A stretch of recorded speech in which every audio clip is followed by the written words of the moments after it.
It's time to rip the cover off what really works to ditch addiction, depression, anger, anxiety, and all other kinds of human suffering. No, not sobriety.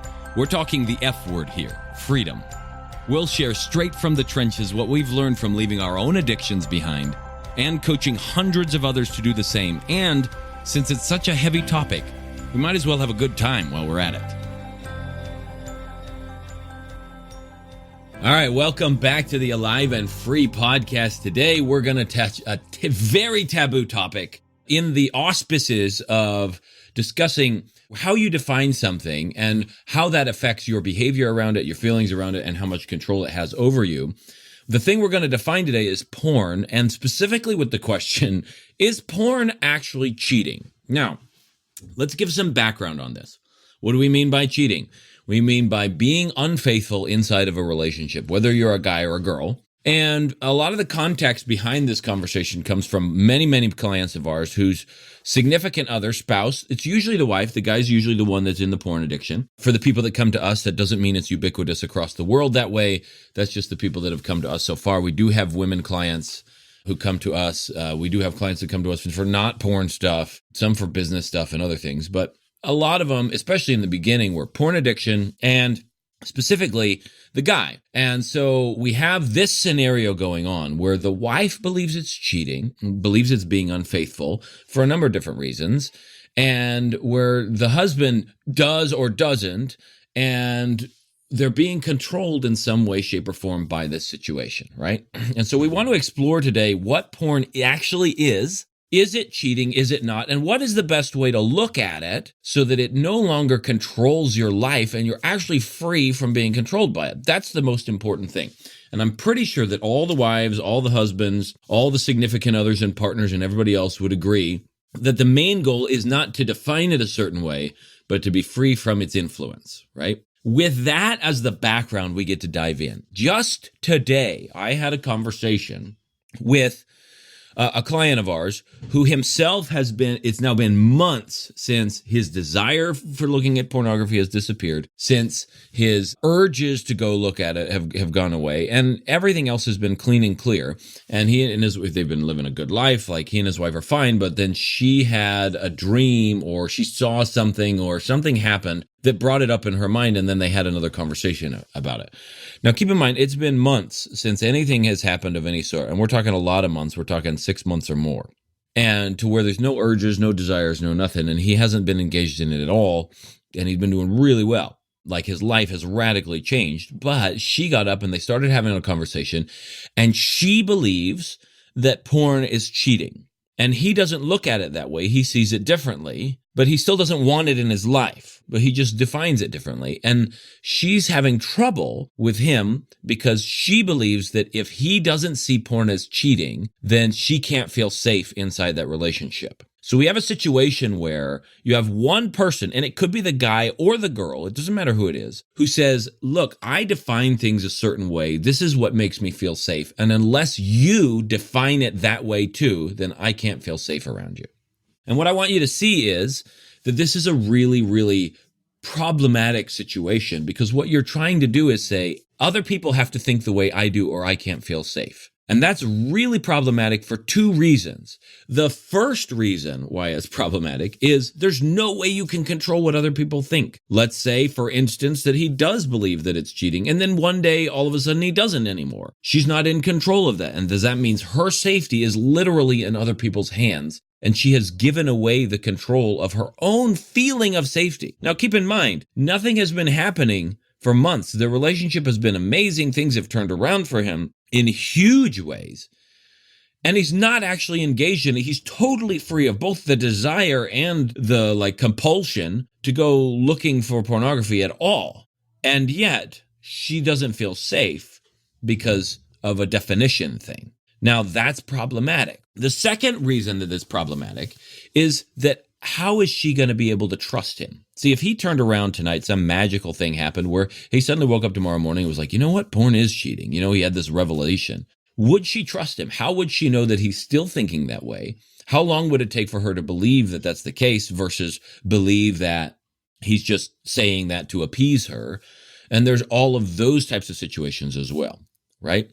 So we have a general just distrust that usually happens. If someone says something, they suddenly flip opinions on you.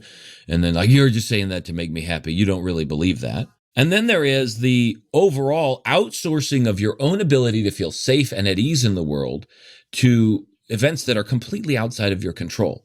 This is problematic inside of a relationship. So as I was speaking with this client, I told him, I said, look, here's the deal. Let's say that you don't believe that pornography is evil. Let's say you believe that pornography is what it is, that, this stuff is going on, that it's literally pornography, meaning drawings with skin, that's literally all that's going on, and that it's neither good nor bad nor evil or whatever, but you seriously have no desire for it in your life. You don't want it. You find better things, that life is way more fulfilling in different ways, and then that's that, right? That's one scenario. Let's say also there's another scenario where you do believe that pornography is evil. It's a plague on mankind. It is the worst, most horrible thing that's ever happened. But you still you have no desire for it, no urges for it, no compulsion or whatever. In both cases, the person is free. But the definition of it is generating a different emotional reaction to it. And if you're by definition, having an emotional revulsion or reaction to something, what you're doing is literally giving your freedom away. You may be free from the desire to engage in it, but you're not free from its control over you. If you define a thing in such a way that whenever it shows up, it creates a reaction in you, it means that you're not in control and you're not 100% free of it. So what's most important in defining anything, whether that's pornography, whether that's drugs, because there's a lot of interesting research on the use of psychedelics with regard to treating depression these days, and they've seen some really profound results. But if you have a definition of drugs as bad, of psychedelics as bad, then it's going to create some kind of reaction in you, and that means you're not literally creating your own life experience. Or rather, you did by defining it a certain way, and now it's running its course. So when we're defining pornography and we're asking whether or not it is, in fact, adultery or cheating, it's important to understand that how you define something makes or breaks your freedom from it. And that the most powerful way to define a thing is simply to define it as itself.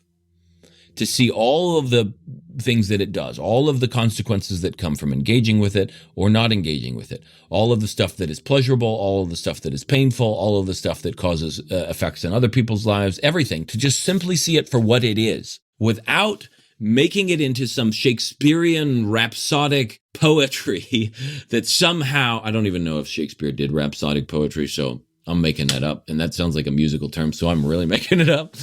But making it into some poetic, vilified propaganda in your mind, or whether that's downplaying it, saying, oh, it's no big deal. Going either way is a lie that you're creating for yourself. And anytime you lie, you end up losing control and power over your life. A lie literally takes you to a place of hell on occasion, almost instantly, because you lose your ability to see what's really going on, and that means something else has control over you. So when we're defining pornography today, what we want to do is define it for all of the good that it does, for all of the negative that it does, for all of the extra collateral damage that comes from it, for all of the extra collateral good, if there is any that come from it, and so on and so forth. And we want to see it for all that it is. To be able to really ask, is it cheating? Is it bad? We want to really ask, what is it instead?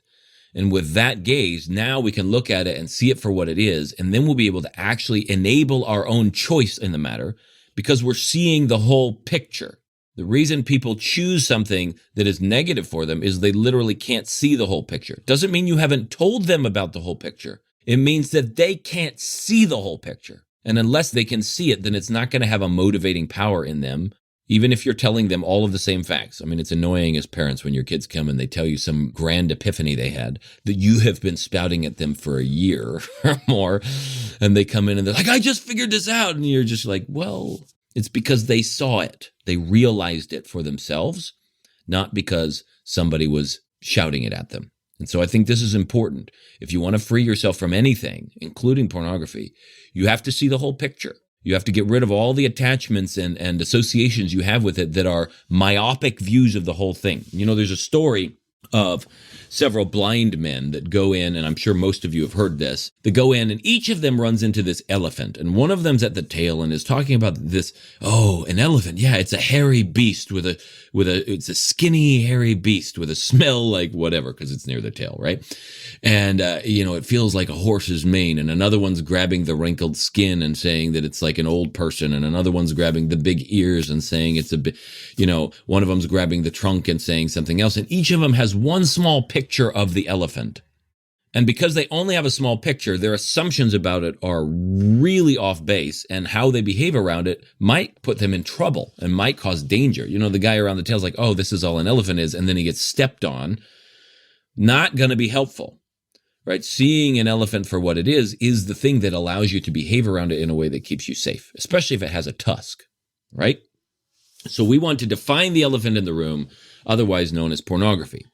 Understanding that, yes, some people have defined it for you.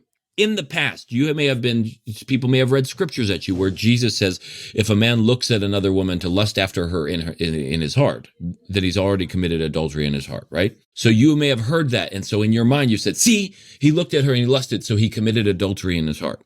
You may have been taught that, and that's wonderful for a Sunday school discussion. That's wonderful it's a wonderful thing to explore in terms of living to higher and higher levels of understanding what's controlling you in a certain way. But that's not helpful inside of a relationship or accusation to be like, look, you lusted, and therefore this. And there's one other factor in this that we'll get to at the end. So let's look at this. And we're going to start with the good. What good does pornography do in the world? And you may already be that's the dumbest question in the world, Bob. Pornography doesn't do any good, whatever. But let's look at it. We have to see it for what it is. If you can't give yourself permission to see it from a different angle than the one you hold to be true, then you will never understand the people that do, and you will constantly find yourself in conflict from it. Nobody says you have to change your opinion, but we need a bigger perspective.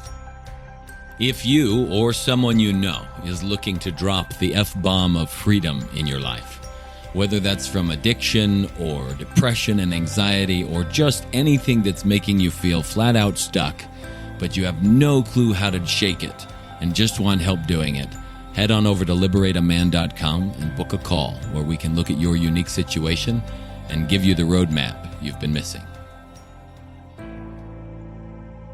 There are people in the world that find it good for just general letdown release, kind of fun at the end of a school day, or like graduate school or something, or at the end of a work day. And they get together with their buddies and they find it amazing to engage in viewing pornography because it is a stress relief for them.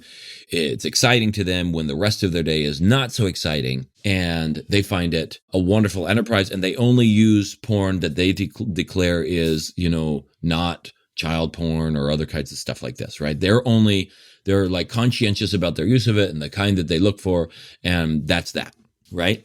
So for them, the good that they see in it is it's just a way to chill with the guys and a way to be a man and a way to honor their sexual impulses without having to put that burden on their wife, okay? For people who are massively depressed and struggling, engaging in pornography is a way for them to step aside from the depression and the anxiety and the frustrations and the responsibilities and maybe even poverty that they're finding themselves in their life. And it gives them a few moments or hours or minutes or whatever it is of total reprieve. This was how I operated around it. It allowed me to escape from depression and anxiety and responsibilities of all kinds. So it became a really powerful escape to when I couldn't handle my life. This allowed me to handle it. Now let's look at the chemical level about what's happening. When you're engaging in that type of visualization and fantasy and whatnot, aided by lights on a screen, and that's an important distinction. All of the work is going on in the mind of the person. The stuff is just lights on a screen, right? And so I think that's an important distinction to have. So what's happening in the mind of the person? They're using these lights on a screen or ink on a page to create a chemical situation inside themselves, an experience of pleasure. A lot of people will say men are wired for pornography, but that's not true. People are wired for anything that brings them pleasure. It doesn't matter whether it's porn, whether it's food, whether it's adventures, whether it's roller coasters, whether it's waterfalls and nature, whether it's money, whatever it is, whatever brings a person more pleasure than they're currently having in their life, whatever gives them a payoff, however small, they're wired to want it. And only a person with a big enough perspective to know what really gives them a payoff in the biggest end will eliminate other things that are smaller payoffs. And only a person living at a higher level will not be allured by things that give them lesser payoffs. So these are important things to understand. A person who is chemically in a spot where their body is poisoning them and organs are starting to not function as well, and muscle tension patterns, circulation's being affected, breathing's being affected, is literally losing their conscious control of their system. And their body is going to go in and override and immediately desire anything that gets them back to a chemical status quo. Pornography is a really fast way to do that. There are a number of other ones that don't involve pornography. Some of the ones we teach our clients individually, things like emotional ninjutsu, breath switch, certain practices of breathing and movement, and other types of things that are specifically designed to move your pH in a certain way. And we teach them this. But what porn has done for them, the good it's done for them, is prevent them from going down a tube where they're being poisoned more and more, getting angrier and angrier, lashing out more and more. Maybe they go to suicide, maybe they go somewhere else. I've seen instances of where pornography is something that husband and wife like to engage in because it actually helps them in the relationship that they want. There is good in that for them. I've seen instances where the wife has just got so much sexual trauma around certain things that she wants the husband to go and use pornography so she's not burdened with having to do certain things in that arena. So there's a lot of ways that pornography has become very useful for people. There's ways that it's become useful for people to make money. There's ways that it's become useful for people to find fame and acceptance and all kinds of stuff like that. There's ways that it has allowed people to explore their own sexuality and get out of a long-held repression that has been poisoning them as well. These are all ways that people see pornography as positive. And you can argue with them and say, but Bob, or but whoever, that's still bad because in the long run, it's not going to work. I get it.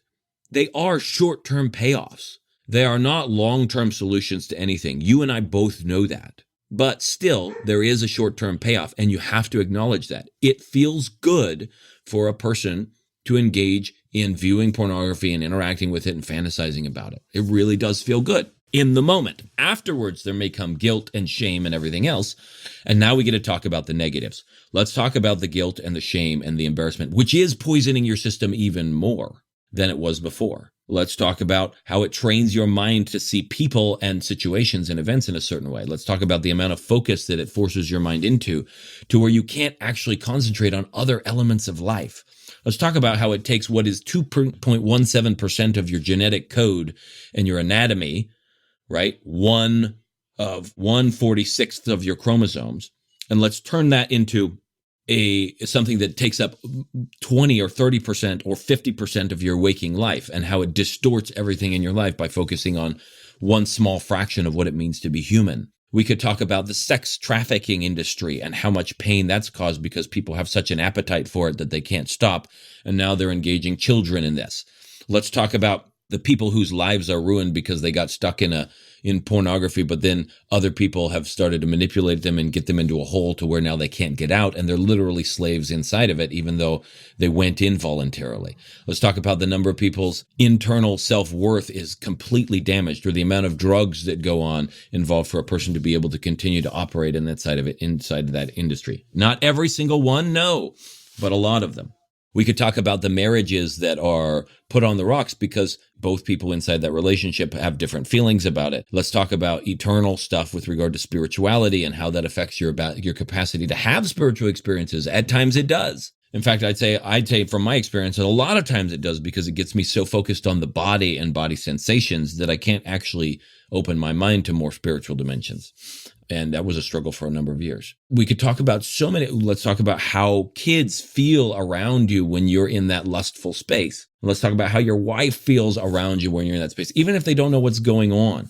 We could talk about the kinds of conversations people are having and what that's focused around and what other possibilities in your life could be there and already functioning if you weren't so controlled by by pornography itself. There's so many negatives to it, but there are also positives to it. What is pornography then? It is what it is. It is literally people that have disrobed and are engaging in intimate relations on a screen or in an image or on a page or something like that, specifically designed for other people to view it, right? And, some wives do things like this for their husbands alone. So it's just for the husband to view. There's a number of different reasons and motives why people do this. That's all it is, though. That's what it is. And engaging in it for some people has been a powerful experience, and engaging in it for other people, I'd say the vast majority of people, has created a lot of negatives in life. And it's also created an industry that is creating unwilling trauma in children around the world. And there's prostitution and sex trafficking and things like that. So there's a lot of other consequences that have come from it. You have to see it on all sides. It is what it is. Simply lights on a screen, simply ink on a page. If I'm going to call that cheating, what I'm going to do is I'm taking it beyond what it is. And I'm confusing myself about what it is. And so now I'm making it into something that it's not. If you really talk to any husband who's engaged in pornography, and you listen to their views about it, somebody especially if they don't want to be doing it, not a single one of them view it as cheating. Not a single one of them are using it so that they can cheat on their wife. Not a single one of them are doing it. That thought does not enter the man's mind. Unless, and there are a few instances where a guy will do this out of just pure spite. What does enter the man's mind is, one, I have an urge and I can't stop it. Or one, I really want to feel good or I need a release. Or could be frustration at home where, oh man, like my wife's never interested at the times that I'm interested and so on. And so they go to this place, or I wonder what this looks like, or it's pure curiosity about things anatomical and other things. These are the thoughts entering their mind. And I have not met a single one who's looking to go cheat on his wife in that regard and using pornography to do it. That's not the intent behind the usage. And the problem with defining it as cheating is that you're defining the usage by an assumed intent. And that's where we get into trouble. If you're the person using it, I think using Jesus's words is a good way to start to assess what's going on. Are you actually lusting after this person because you really just want to be with them in that moment? Wonderful. If you're the person that's not viewing it and you're in the relationship, every time you look at it that way, what you're causing is pain to yourself. You're not causing any help in the situation. If you're defining it as cheating and you need another person to see it that way for you to be safe, what you're doing is creating pain inside yourself and not a solution. You're actually making the situation worse. And if you need them to define it that way, what you're going to create in them is a fear, either of you and your retaliation or of pornography itself, which means that now the fear is in them and they are more controlled by it than they were before. So how you define something is really, really critical. And when we're looking at pornography, defining it as good or bad is not going to be very helpful. You need to ask yourself simply, what is it? And then the follow-up question is it working? Is it actually creating better and better results in my life? And those are the two places to go from. The last piece that I wanted to address here, just as we're closing up, is this.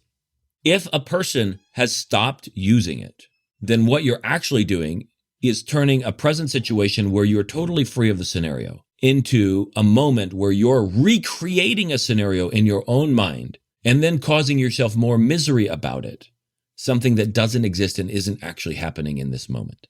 Too many men, and I would probably hazard to guess women in relationships, are being held hostage by a past that is no longer operating because another person in that relationship hasn't figured out how to let it go.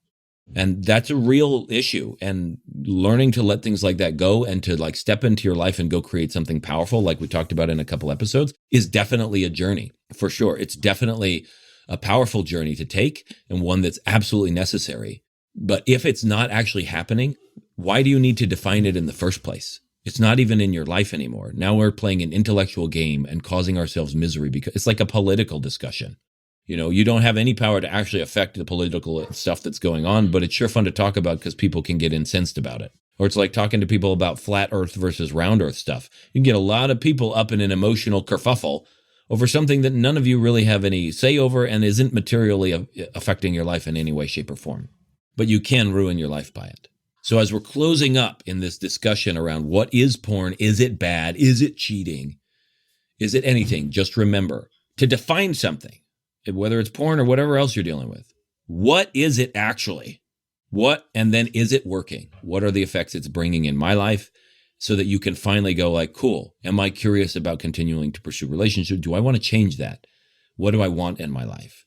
And what do I need to do to shift that? And of course, if you need help with that, we're around. We do some really cool stuff to help people shift this in a hurry, like really fast, instead of having to take a long time to turn it around. But I don't want you controlled by your definitions. Money is money. Porn is porn, right? Anger is anger. Anything be above and beyond or anything less than, no big deal. It is a big deal to some people. So to say, oh, it's no big deal, is you're just brushing aside and not looking at the truth. But at the same time, going overboard and saying the person is cheating, also, you're no longer looking at the truth. And in both cases, you can set yourself up for some really negative experiences going down the road. So I'm just mentioning this here. Hopefully this has been helpful. I'm not trying to define this in a way to ruffle feathers, but to help people find a way to finally be free of their definitions of a thing so that their life isn't controlled by it. My definitions of pornography wrecked me. I had believed it was something akin to just shy of murder. I mentioned that in a previous episode. Because of that, I beat myself up so badly. I had such negative self-esteem. I destroyed so many elements of my life because of my definition of what a thing was, so much that I couldn't even free myself from it. And I don't want that for you. I want you and your partners and your children all to be free of anything that is causing you to live at a lower level. We want you to be fully alive and fully free. And that's it for today's Alive and Free podcast. If you enjoyed this show and want some more freedom bombs landing in your earbuds, subscribe right now at wherever you get your podcasts from. And while you're at it, give us a rating and a review. It'll help us keep delivering great stuff to you. Plus, it's just nice to be nice.